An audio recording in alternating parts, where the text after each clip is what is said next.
In reality, the encounters between MiG-29s and F-15 Eagles have taken place in both live combat and controlled training environments, and each produced very different lessons. To truly understand why the legend of the MiG-29 ambushing the Eagle exists, we need to go back to the late Cold War period, when both aircraft were symbols of opposing superpowers. The F-15 Eagle was considered the ultimate American air superiority fighter, fielded by the U.S. Air Force with unmatched radar and beyond visual range missiles.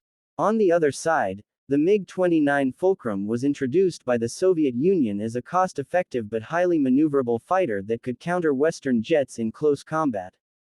Both were powerful machines, but they were designed with different philosophies and very different budgets in mind. The first real test came during the Gulf War in 1991. Iraq had purchased MiG-29s from the Soviet Union, and although they did not have the most advanced versions, they were still seen as a serious threat. American pilots flying F-15s went into the skies expecting a challenge. The outcome was decisive. The F-15s shot down several Iraqi MiG-29s, and not a single Eagle was lost in those encounters. Most of the kills came from beyond visual range engagements, where the F-15's radar and missiles detected and destroyed MiG-29s long before the Iraqi pilots could get close enough to use their strengths. Some of the Iraqi MiGs were even brought down while trying to retreat, showing just how dominant the Eagles were when supported by AWACS aircraft and well-trained pilots. Yet, this is not the whole story. Iraqi pilots at that time were facing not only a technologically superior enemy but also shortages of spare parts, weak training, and limited coordination. The MiG-29s were powerful machines on paper, but they were not being used to their full potential. In the eyes of Western analysts, the Gulf War proved that the F-15 was unbeatable, but the real truth was more complicated. The aircraft itself was not the only factor. The training, doctrine, and battlefield conditions mattered just as much. The real surprise came in the 1990s after the fall of the Berlin Wall. Germany inherited a fleet of MiG-29s from East Germany, and instead of scrapping them, the German Air Force integrated them into NATO exercises. For the first time, Western pilots could fight directly against Fulcrums in training, without the risk of real combat. The results were eye-opening. In many close-range dogfights, the MiG-29s shocked NATO pilots by outmaneuvering them and scoring simulated kills, even against the famous F-15s and F-16s. One of the biggest game-changers was the helmet-mounted sight paired with the R-73 Archer missile.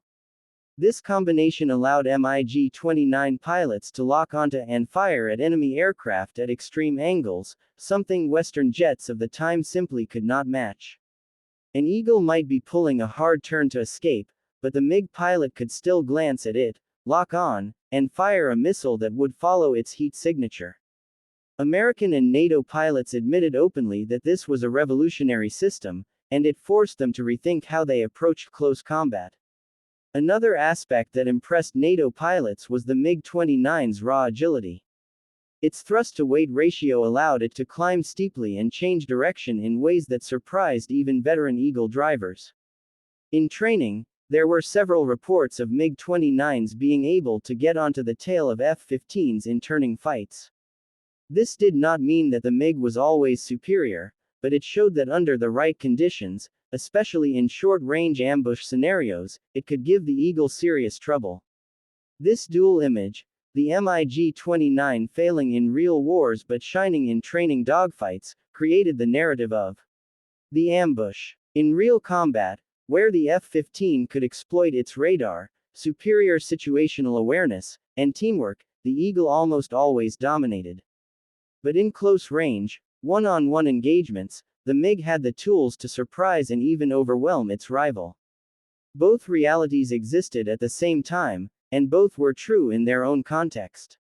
Later conflicts added more layers to this story. In the 1999 Kosovo War, Serbian MiG-29s once again faced NATO Eagles. Unfortunately for the Fulcrums, most of them were in poor condition, with broken radar systems and limited support.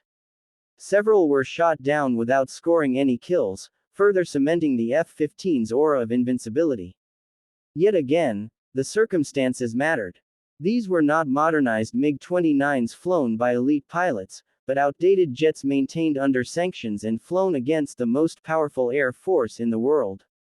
By the 2000s, the MiG-29 had spread across many nations, from India to Poland, while the F-15 remained the backbone of U.S. air superiority. In India, MiG-29s proved effective against Pakistani F-16s, using their agility and missile systems to assert control in contested airspace. This added to the Fulcrum's reputation as a dangerous and capable jet in the right hands.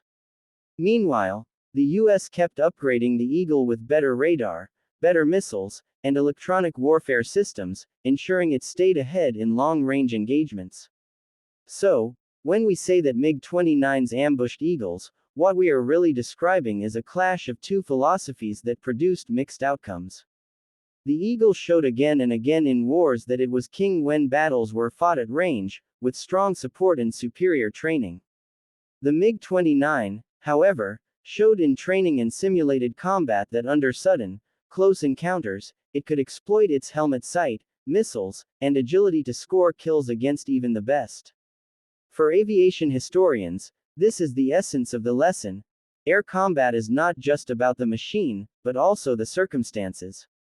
A MiG-29 in the hands of a determined pilot, catching an Eagle unprepared at close range, could turn into a deadly ambush.